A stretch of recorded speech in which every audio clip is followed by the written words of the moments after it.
Good day, fair folk. I spy a soul that stands between two wrongs and one choice. Sit by the castle window to listen to the story of Dorian. He stood beneath the cathedral's west wall, its spires cut through that gray-black teeth against pewter sky. Its bells kept the hours, each chime slipping between the timbered houses and into the alleys. Men in cloaks hurried past bakeries with empty windows. Carts creaked, more with wind than with cargo. Dorian stood beneath the cathedral's west wall with a score of other trainees, wooden shaft in hand, breath pluming in the frosted air. He kept his chin down as the drill sergeant counted off patterns of defense. His stance was tidy, the sort of tidy that came from discipline rather than ease. When a thrust came toward him at the practiced rhythm, he stepped into it, shield up, legs rooted. When a follow-through came, he returned the blow with the care of a man who had been taught to trust the formation rather than his arm. Garrick moved through the yard with the easy grace of a man who could make combat look like conversation. He tapped Dorian on the shoulder, more companion than instructor. "Keep your elbow close," Garrick said, laughing as if the wind had told a joke. "Let your shield be a partner, not a prop." Dorian adjusted as told. His hand trembled the tiniest fraction, fingers clenching, then loosening, and he straightened his shoulders until the trembling eased. He let the practice wash over him like cold water. When it was done, his breath smelled of iron and wood sap, and his jaw ached. Benedict watched from the edge of the yard, hands folded beneath a wool cloak. He did not wear the hardened look of the soldiers. His boots were cleaner, the cuff of his sleeve carefully turned. When he spoke, rarely a word wasted, the captains and tradesmen nearest him inclined their heads. He had the way of men who meditated on argument and had learned to sharpen the truth like a merchant's blade. "Your steadiness will bear you, Dorian," Benedict said when the trainees began to disperse. His voice had the careful cadence of a man who had delivered sermons as easily as letters. Technique can be taught. Conviction is the rare craft. Dorian swallowed, looking at his shield. He knew the world measured conviction differently. He thought, as he often did, of the archive, stone rooms full of scripts and rules, and of the small lamp in the bakery, where Elswith leaned over parchment by candlelight. He pictured her pressing a warm bit of crust into his hand that morning, flour on her apron, a smear of ink across a knuckle. He tucked the image away like a charm. The market smelled of stale grain and old gossip. Women clustered around the stalls, hands folded over cloth wounds. Men argued, low and urgent. The famine had a voice of its own, sharp, persistent, like a bell that would toll until the town gave an answer. "The Lord has store," one said. "But the guilds hold back their cargo," another replied. "It's the guilds," a third argued, "or the priests, or the Lord. Someone keeps food from the mouths of babes." "Someone brings sacks at night," an innkeeper muttered as Dorian passed. "Seen with my own eyes. They ghost through the warehouse lane like they have no care for God's light." His thumb swept a line across his neck, as if to cut a rumor into watches of truth. Dorian said nothing. He kept his eyes at the level of the pavement, at the way the boy selling herrings tried to smile despite his hollow cheeks. Elswith was at her bench when he reached the bakery. The wooden counter scarred with years of kneading, a single lamp guttering low. She had a careful rhythm to her hands, fingers dropping flour and folding dough as if it were a manuscript. When his shadow fell over the table, she looked up and gave him a smile that fit exactly the way a door fits a frame. "You look tired," she said, setting a thin, round loaf on the board. The loaf was warm in the hollow of her palm. "I am," he said. He took the bread as if it were a sacrament. He did not ask for more. They'd promised.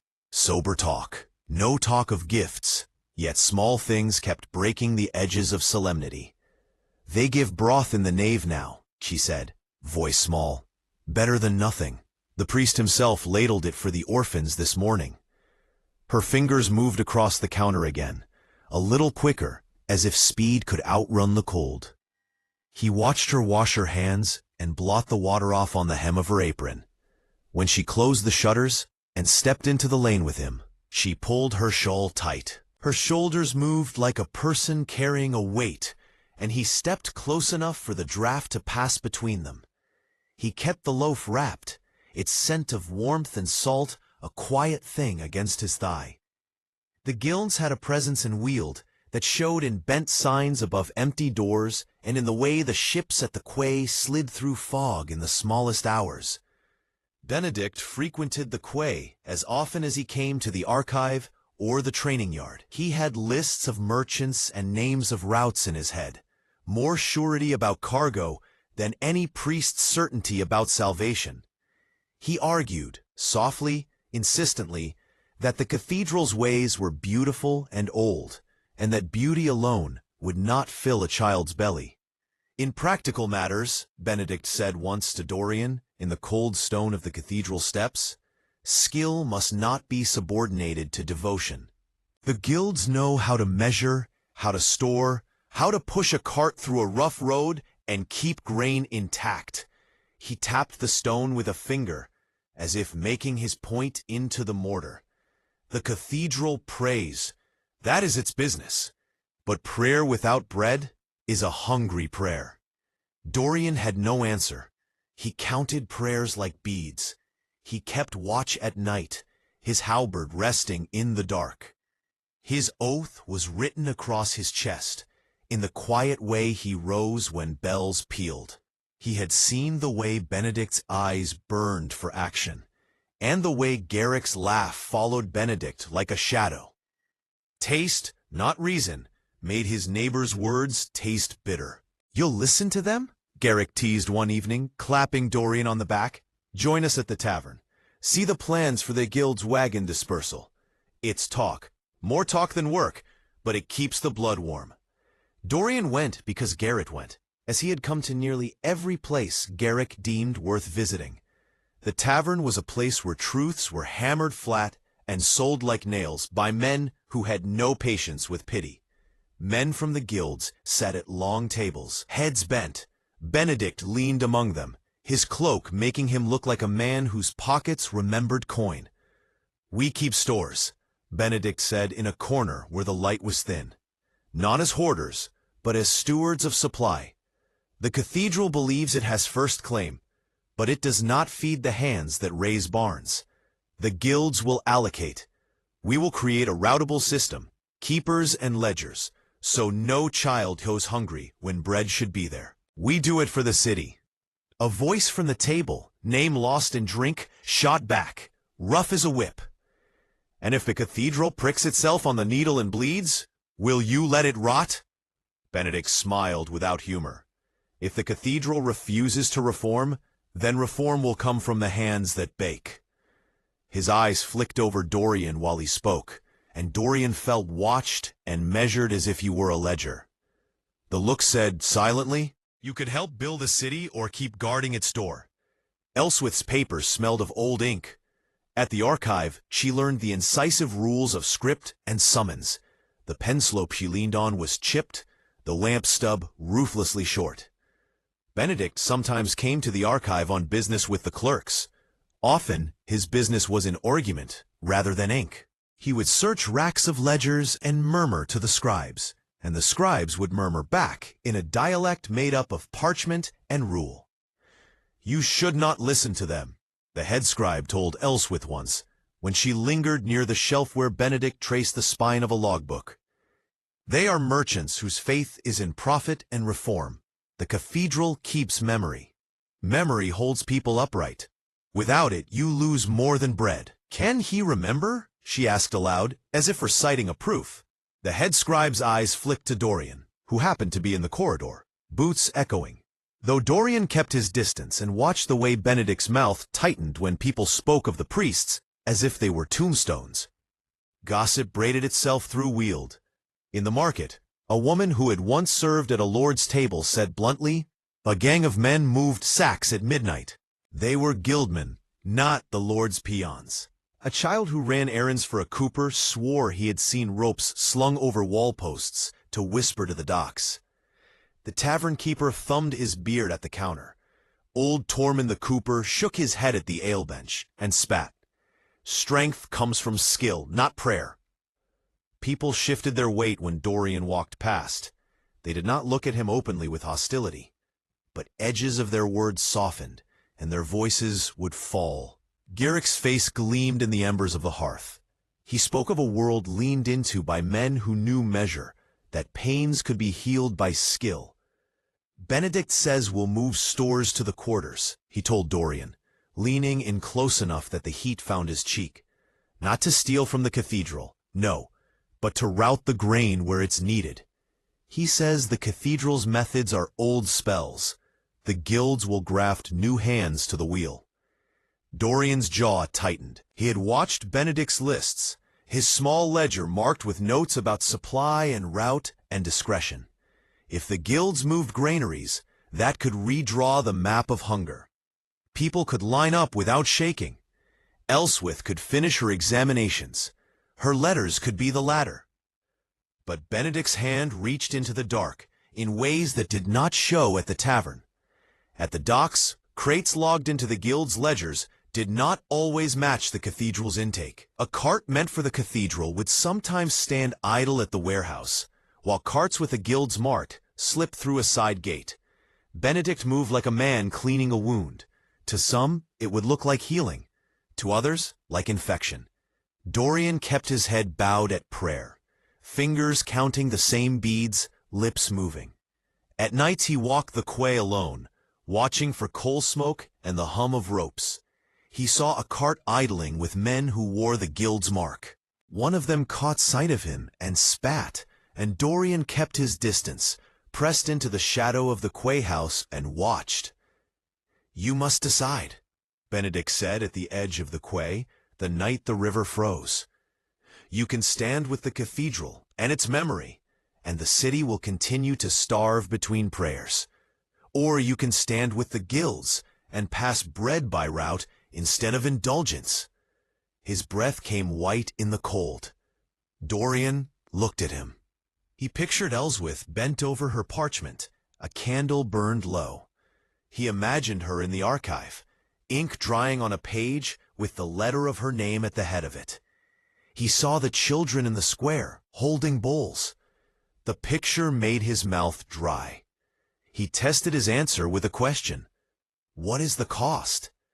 Benedict's shadow lengthened. Some traditions will break, he said evenly. Ritual will shift.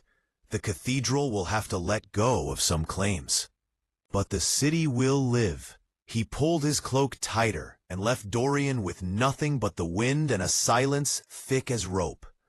The parted days after that showed a city torn between sermons and measures. The cathedral delivered proclamations about penance and patience. The guilds delivered routs and whispered arguments in the lanes. Their men carried sacks with the guild seal. Ministers in the nave told of a chastening coming upon the people, and in the same breath cautioned against those who stirred resentments. Benedict wrote the list of routes like a man writing scripture for Barnes. Garrick came to Dorian one morning with a look as if he'd swallowed a spark. "They are moving grain again," he said.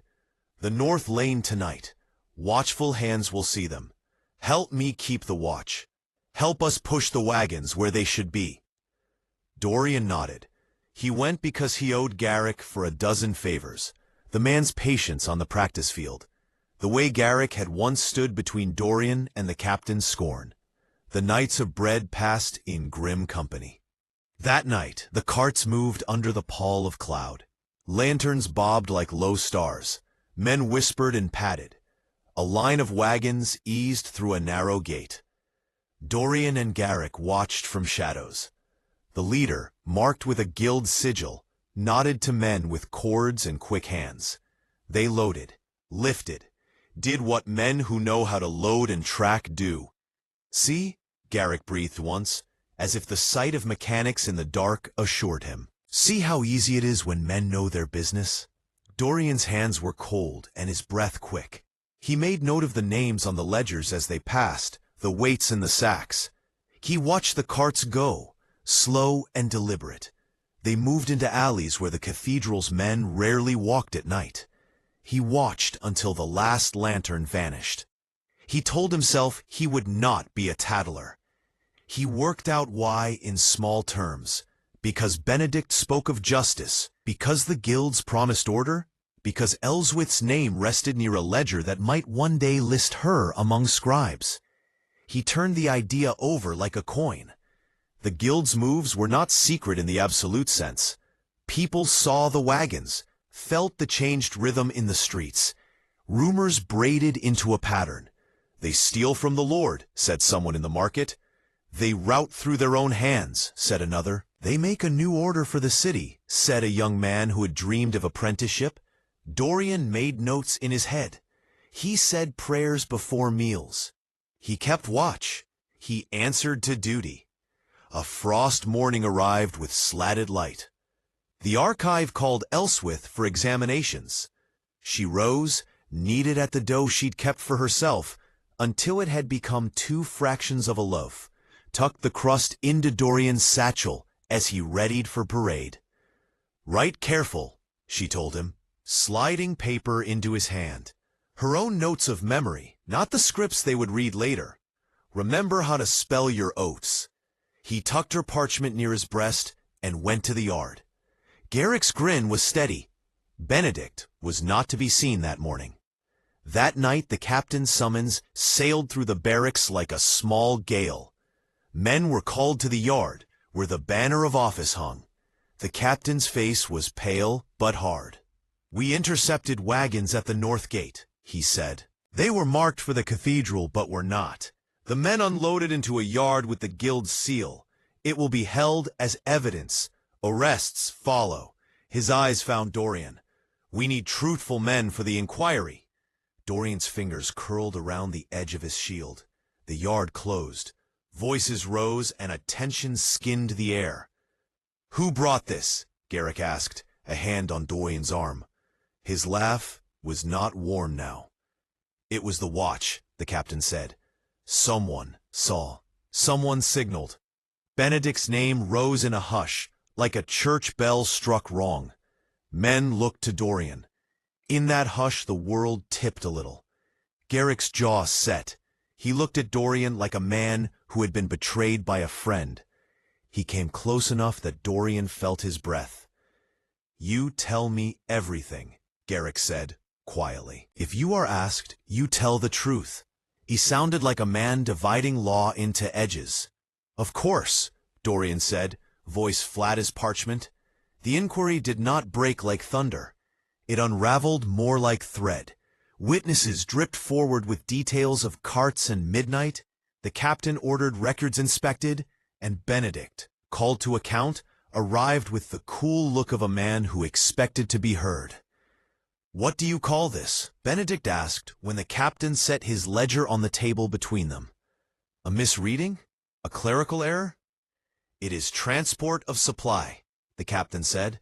"Marked wrong. Who clears the leads?"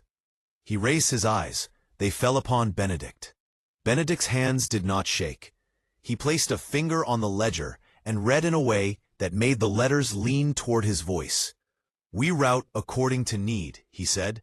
"The cathedral leaves some stores idle. We take to where we must." The priests would not let the ledger sit long without prayer of their own. They called for a council. The cathedral's chief spoke in measured tones and invoked law. The guildmen in the back muttered of necessity. Men from the trades carried their own ledgers, and the sound of pages turning filled the hall. Evidence does not always speak in a single voice. Sometimes it is a chorus of small things. Dorian found himself saying what he had seen, for the memory of the wagons, for the ledger names he could not forget. Ellsworth sat in the gallery, and her face was a shadow made of parchment and candle. Benedict listened, his eyes heavy with a man who had expected different answers. In the end, Benedict was led to the cloister's lower hold. Chains clinked. a small, shamed music. He walked as those who walk with the knowledge of why they must stand, slow, measured, as if he read the script of his fall before the priest pronounced it. At the docking yard, men who had asked for change found themselves betrayed in their calculations. Apprentices who had placed their hope in the guild's rise watched as the captains took names.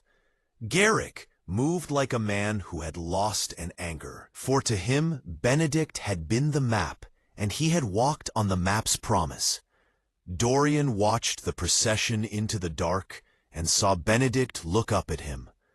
The glance was not of hate, it was of something bitterer, the knowledge that a man could not be both faithful to oath and to sudden progress. That night the tavern murmured a new tune. "He did it!" someone cried. "The guard who turned on his own." The word "turned" flapped like a wet flag in the inn. The crowd's eyes found Dorian in the room, and he moved through them as a man moving through a storm. He did not take comfort when Elswith's hand found his on the bench after curfew. She folded her fingers about his and kept them, tight as if holding either a promise or a shard. "You did right," she said at last, not speaking the word he hoped for, but speaking a word heavy with iron. He did not lift his face to hers. He bowed his head and kept the image of Benedict's slow step in his mind. The city's hunger was not ended because a man was bound. Garrick's absence became a hollow place in Dorian's day. He saw Garrick at the edge of the square less and less. Sometimes he caught a look thrown like a stone, anger too quick, grief too deep. The guilds did not die when one man was bound. They licked their wounds in shadow and whispered of methods more desperate and cunning. A new rumor threaded the market. Benedict had not been the only one to move grain. The guilds had plans that reached farther, and these plans had hands in many places. Men who had thought the scheme simple now found it a web, and webs stick to everything that passes near them. Winter took the town into its small rooms. Children coughed in their beds. A mother with eyes like calamine paper wrapped a child in a shawl that smelled of yeast and sadness.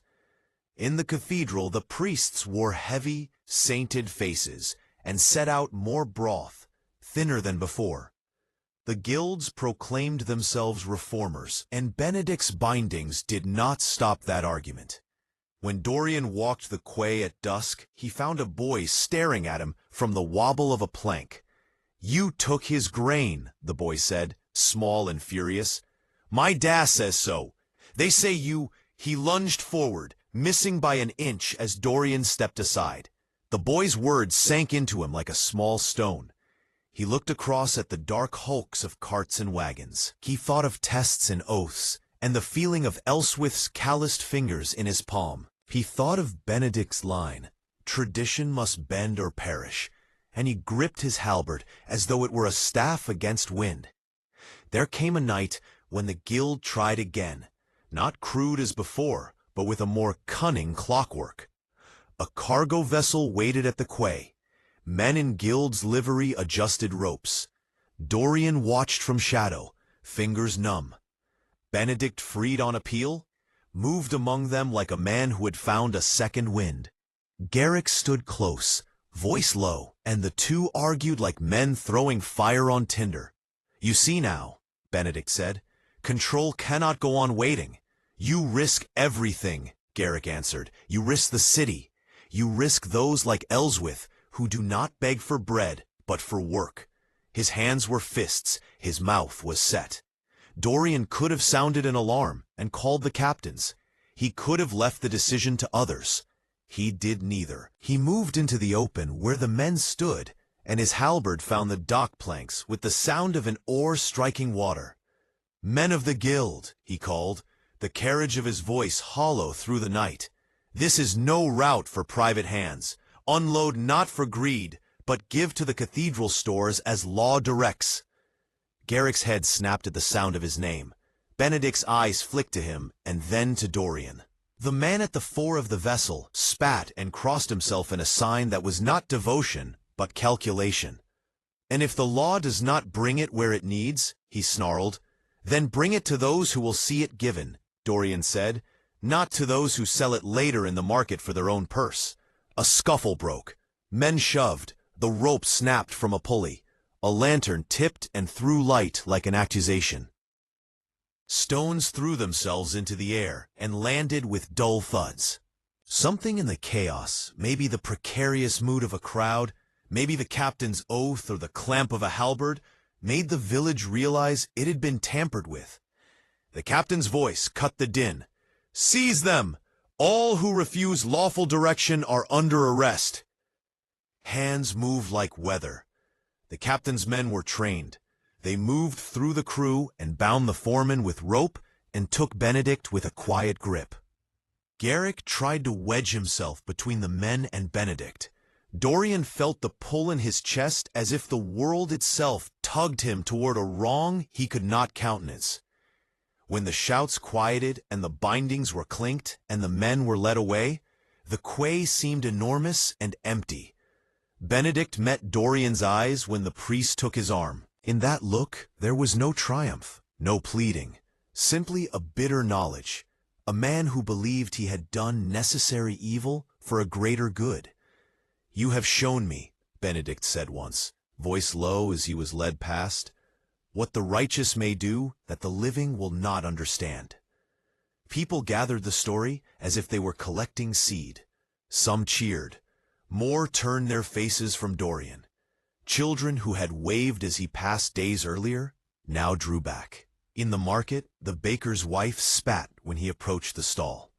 "Traitor," she muttered, in a voice not loud and not quiet, as if naming a thing could make it cleave. He kept his watch. He kept his prayer. He carried his halberd like a man who carries an object heavy and necessary. Ellsworth's hand stayed in his sometimes, and sometimes slipped away. She studied more hours than before. The archive accepted her with its slow, chiseled blessing. Garrick disappeared from his life like a door closing. Sometimes Dorian glimpsed him at the back of a tense crowd, eyes rubbed raw with a grief that was not his own. Once, Garrick passed him in a lane and spat so that the act struck the air between them. Dorian looked down at the spit on the cobbles and stepped around it. The guild's cause did not fully die. Men who had dreamed of reform still argued in secret about tariffs and measures.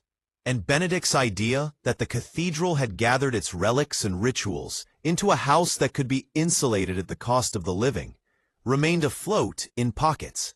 Shops that had expected to fold into a new order held their breath. Apprentices who had trained under Benedict's small promises found themselves adrift. One of them, Tamsin, a quick-handed child who had learned ledger work under Benedict's tutelage, stared at the closed doors of the guild hall and then at a pile of unpaid orders and wept because she had framed her future on a promise now chained in the dungeon. Dorian saw her in the market one raw dawn.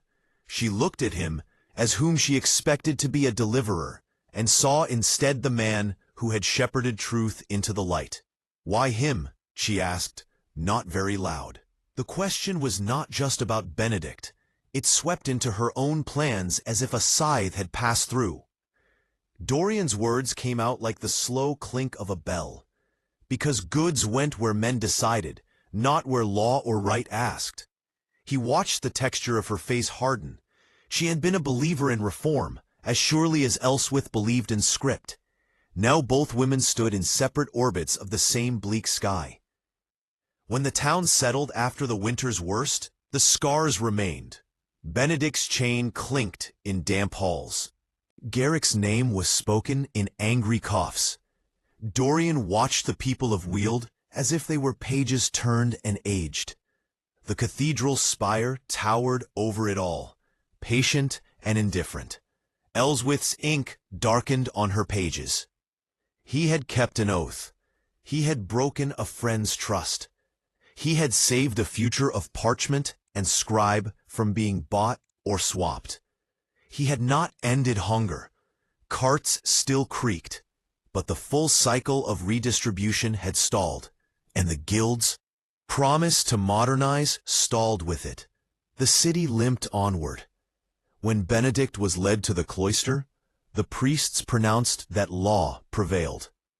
When the guildman's apprentices watched him go, some bowed their heads in sorrow, some in rage. Tamsin went to the quay to seek new work. Some of Benedict's other hopefuls traded parchment and faith for whatever labor men would sell. Dorian returned often to the quay, to the archive gate, to the bakery door. He kept vigil in small, obvious acts. He swept the steps outside the archive when frost made the stones slick. He carried bags for Ellsworth when the path was thick with slush. He tended to a child on the street who had a fever and did not flinch when the mother's eyes watered in suspicion as he passed. In the months after, the town's voice changed from fever to wary speech. The tavern murmured, but different notes threaded through. The sound of those who had been betrayed, looking for a reason to place their blame. They found it in the man who stayed true to a vow. Traitor, the baker's wife had spat. That word settled like grit. Children learned it from their fathers. When Dorian walked by, an old woman drew her cloak over her chest. A man who had once shared ale with him now spat in resentment.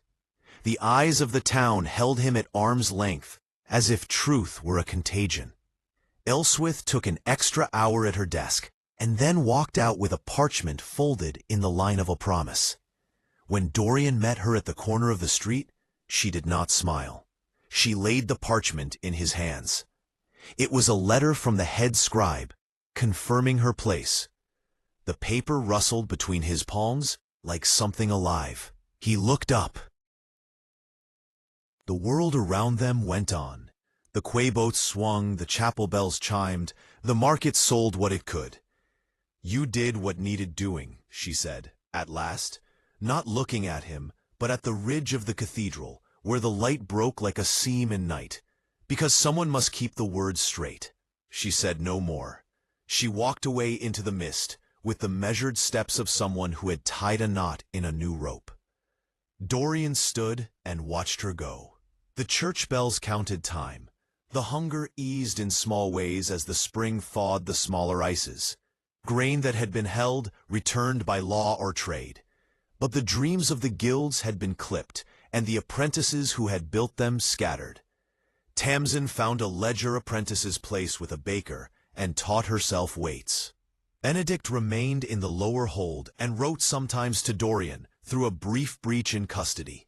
Letters that carried no excuse and no applause. He wrote like a man who had lost a route, who still believed his cause was right, but whose means were now marked.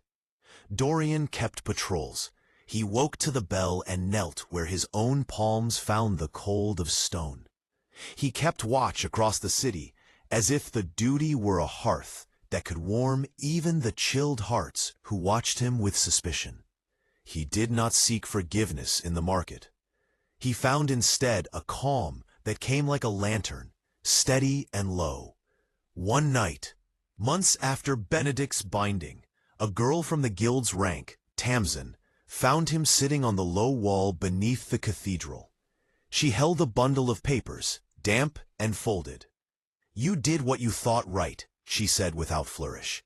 Her voice had the dry sound of new leaves in a jar. She did not ask for praise. "I thought Benedict was the future. He taught me ledgers neat as prayers." She looked down at the papers, as if they were holy, but the way he thought to take them. That was not faith. Dorian took the bundle from her with the crusted fingers of a man who had been given a small fire. "Who will teach you now?" he asked. Tamsin's lips thinned. "I will teach myself. I will learn how to gather and not take. I will learn how to plan and not steal."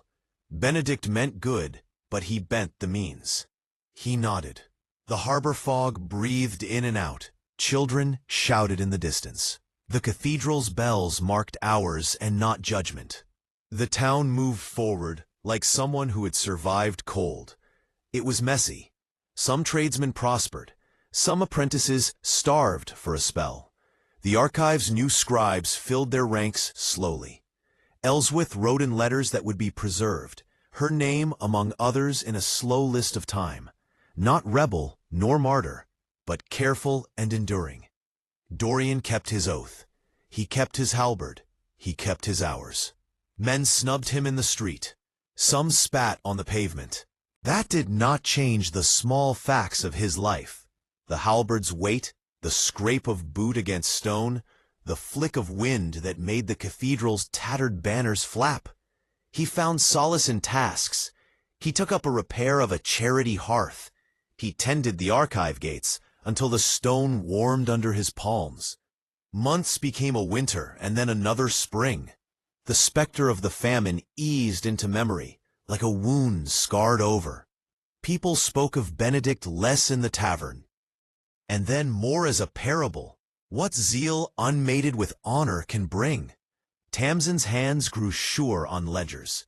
Garrick, rumor said he left the town, gone to work on a distant road, though others said he had joined some pack of men on the common. No one knew, and fewer asked.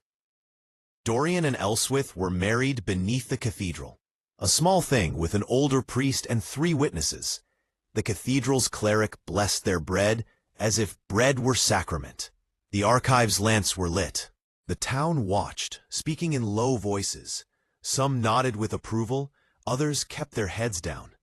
On the dais, Dorian's hand found Ellsworth's, as it always had, simple, unspoken. People left the nave talking of weather and harvest and whether the guilds would ever find a better path. When the last candle died in the small room over the bakery, Dorian sat a long while, with his palm on the wood of the chest they slept beside. A half-moon showed on the window. Ellsworth's pounding of the feather pillow ceased in slow breaths. He had known the cost. It had been paid in years of silence, in a friend's binding, in the twigged eyes of market watchers. He had not saved everyone. The city was no savior. But when he closed the shutters and pulled the blanket up, his hand found her fingers, and the warmth traveled in a way that no ledger could reckon. Outside, the cathedral's bells tolled the hour, as if clerks transcribing a single line forever. Inside, the lamp burned steady. The city lived onward in the way of cities, flawed, surviving, making small restitution where they could. Dorian rose at dawn to his watch, steady as the bell and not less human for the burden he carried. He had chosen law and the straight path. The town had branded him a traitor for that choice and refused to grant him the sweetness of gratitude. He kept on anyway, because his hands knew no other motion. He cleaned the archive steps, carried provisions for the poor, kept watch on nights when wolves could be heard above roofs, and when children's small hands reached for the bread from the priest's pot, he let them take it with the unremarked satisfaction of a man who had kept his word. In the end, the story was carved not in the loud judgments of taverns, but in small acts. Benedict's ledger chained in a stone room, Tamsin learning to weigh grain with honesty, Ellsworth's script filling the archive with careful, enduring hands, and Dorian patrolling the cathedral gate with his halberd like a vow made solid. The city did not transform overnight. It did not forget, but it moved forward. When spring opened fully and light pooled across the square like a clean cloth, a child at play kicked a clay pot. It broke, and the child's mother smiled and did not scold. Dorian passed, and the woman looked at him, not quite pearled with mercy, but not with loathing either. He walked on, the bells toll soft as a breath. At the quay, Tamsin balanced a ledger for a baker who paid her by the hour, and she did not look back to the dock where Benedict had stood with his plans. The guilds whispered still, but with less certainty. Men in guild clothes argued in the lanes, their voices rough. Some moved toward new measures forged by law. And Dorian? He rose with the bell and went to his post. He kept his oath. he kept his small, necessary light. The city, with all its hunger and hope, went on as cities do, by repairs and tethers and the quiet, unmistakable work of those who tend the flame. So, dear fair folk, the now is Dorian's choice the better of the two sins, or was it the worst? One was a wrong way, but the right deed, while the other was the right way, but the wrong deed. The castle window holds more questions. We spy another soon. Until then, good day.